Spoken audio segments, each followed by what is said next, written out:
اللہ تبارک و تعالیٰ کی ذات پاک سے دل لگانے کی کوشش کرنی چاہیے اور ان نشانیوں کے ذریعے سے اس کی طرف بڑھنا چاہیے۔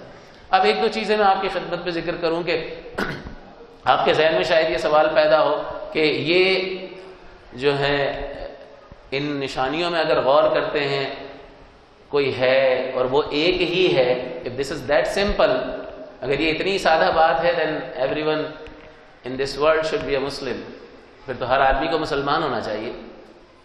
ایک سوال پیدا ہوتا ہے کہ بھئی اگر آپ جتنی سادہ باتیں اور آسان باتیں کر رہے ہیں تو پھر تو سب کو مسلمان ہو جانا چاہیے، عقل مند تو انگریز بھی ہے، ہندو بھی ہے۔ اصل میں مسئلہ یہ ہے کہ آپ سب سے پہلے اس چیز کو سمجھیں کہ اس پہلے لوگوں کے دو حصے کر لیں کہ ایک وہ حصہ ہے جو خالق کے وجود کا قائل ہے، وہ یہ مانتا ہے کہ کوئی خدا ہے۔ اکثریت ایسے انسانوں کی ہے کہ وہ کسی نہ کسی شکل میں خدا کے وجود کو مانتے ہیں۔ بہت کم ہیں جو دہریے ہیں جو خدا کے وجود کے قائل نہیں ہیں۔ اگر اس خدا کے وجود کی جو قائل نہیں ہے ان کو سامنے بٹھا لو اور اس کو کہو کہ یہ بھی کسی نے نہیں بنایا، خود بخود ہے، تو نہیں مانے گا۔ تو اس کو ذرا آپ کراس کوسچننگ کرو گے تو ہار جائے گا۔ جو دہریہ ہے، جو خدا کے وجود کا قائل نہیں ہے، وہ عقلی دلیلوں سے ہار جائے گا۔ اب اس کے باوجود اگر وہ نہیں مانتا کہ نہیں بھائی خود بخود ہے ساری کائنات، کوئی بھی خدا نہیں ہے، تو میں نہ مانوں کا کوئی علاج نہیں ہوتا۔ ایک شخص نے شرط لگائی کہ 2 اور 2 5 ہوتا ہے، دوسرے نے کہا بھائی کیا ہوا ہے، طبیعت ٹھیک ہے، 4 ہوتا ہے۔ وہ لگی شرط 1-1 لاکھ روپے کی، بھائی ہار جاؤ گے 4 ہوتا ہے۔ اس نے کہا نہیں، لگا لو شرط، ارے ہار جاؤ گے لاکھ روپے چلے جائیں گے۔ نہیں، میں کیسے ہاروں گا، میں مانوں گا ہی نہیں۔ تو میں نہ مانوں کا کوئی علاج نہیں ہے، وہ آخر تک نہیں، تم کوئی بھی دلیل دیتے رہو 2 2 5 ہوتا ہے، میں مانوں گا ہی، تو وہ میں نہ مانوں کا کوئی علاج نہیں۔ اب دوسرا طبقہ جو خالق کے وجود کو مانتا ہے وہ کافر کیوں ہے؟ تو وہ اس وجہ سے کافر نہیں ہے کہ وہ خالق کے وجود کو مانتا ہے، بلکہ وہ اضافی ایسی چیزیں مان رہا ہے جو کفر کا سبب بن رہی ہیں۔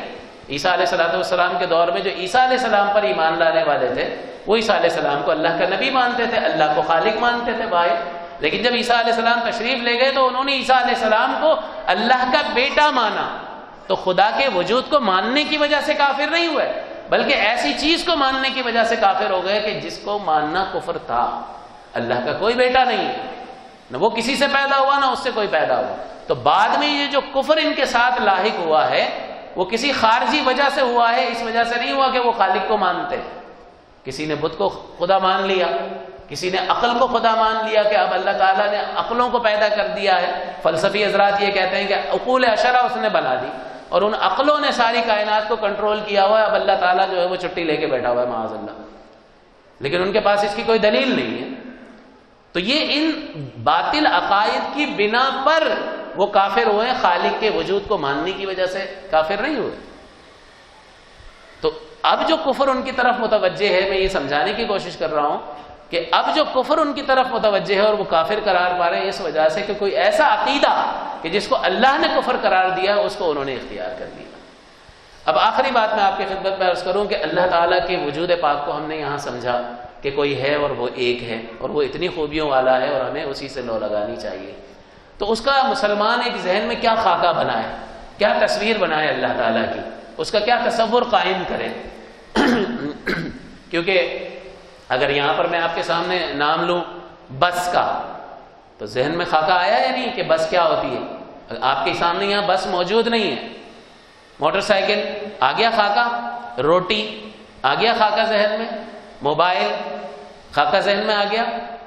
تو جو چیزیں جن چیزوں کا ہمیں علم حاصل ہوتا ہے ان کا ذکر کیا جائے تو ایک تصور ذہن میں آتا ہے، اس کی ایک تصویر ہمارے ذہن میں بن جاتی ہے۔ اللہ کا کیا خاکہ ہم ذہن میں ایک مسلمان رکھے؟ تو دیکھیں خاکہ ہم یہ غور کریں کہ تصور کسی چیز کا انسان کے ذہن میں کب قائم ہوتا ہے۔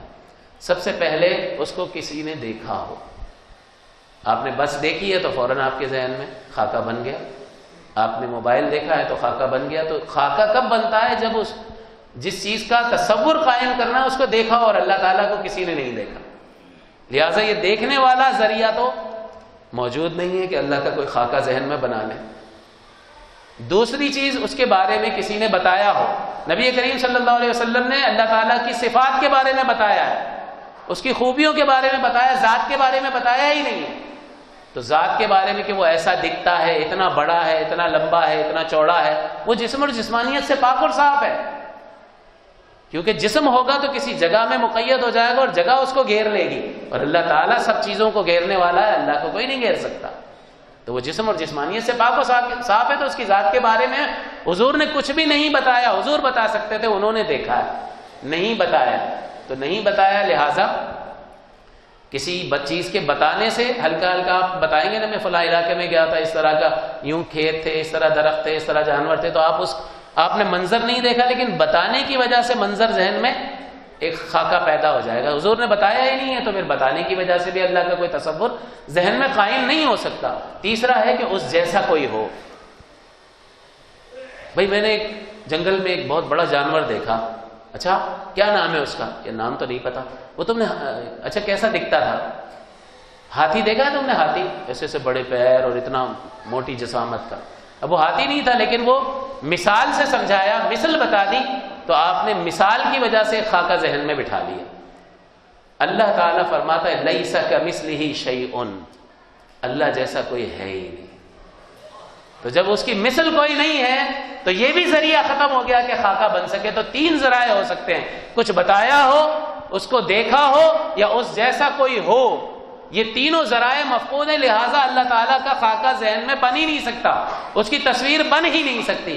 تو سوال وہیں پر کھڑا ہوا ہے کہ پھر اللہ کا کیا خاکہ قائم کرے، ذہن میں کیا تصور رکھے. تو اب یہ یاد رکھنے والی بات ہے کہ اللہ تبارک و تعالیٰ کے بارے میں ایک مسلمان کو ذہن میں یہ خیال رکھنا چاہیے کہ ایک ذات ہے جو اپنے علم اور قدرت سے ساری کائنات کو گھیرے ہوئے ہے، اپنے علم سے کائنات کے ذرے ذرے کو جانتا ہے، اور اپنی پاورز اور اپنی قدرت سے کائنات میں جس طرح کا چاہے تصرف کر سکتا ہے.